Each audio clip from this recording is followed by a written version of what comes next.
ابھی میں آ رہا تھا مسجد کے اندر، تو میں نے ایک بندے کے گلے میں تعویذ دیکھا. یقیناً اگر وہ عمر صدیق کو سننے آیا ہے یا مسجد عائشہ میں آیا تو اہل حدیث ہے، پھر اہل حدیث کے وقت میں آیا ہے، لیکن گلے میں تعویذ پہنا ہوا ہے. اب بدعت کسے کہتے ہیں؟ بھائی وہ چیز نبی علیہ السلام کے دور میں تھی، کاغذ بھی تھا، کتابت بھی تھی، قرآن بھی تھا، لیکن آپ صلی اللہ علیہ وسلم نے اس کو اختیار نہیں کیا.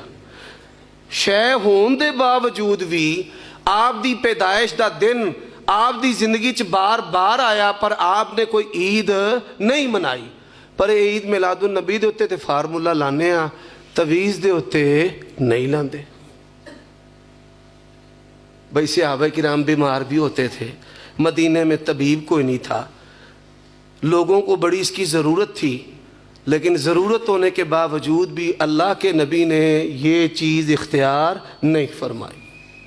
حضرات فرمایا ہم الذین لا یسترقون، جس بندے نو دم جھاڑ دی عادت ہوئے گی نا، وہ عقیدے دا بیڑا غرق ہوئے گا، پاویں جدی پشتی اہل حدیث ہوئے. جڑے جڑے پھوکا مرواندے نے نا، پاویں بیبیاں تے پاویں بندے، عقیدہ برباد.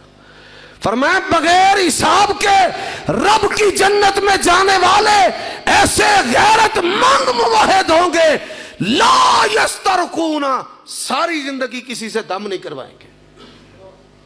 یہ ہو جائے ایک وہابی چاہیے جی، جڑا کہ نفع نقصان دا، فائدے دا، بیماری دا، صحت دا مالک ہووے. میں نہیں ہوں مولوی تیرے کو دم کرانا.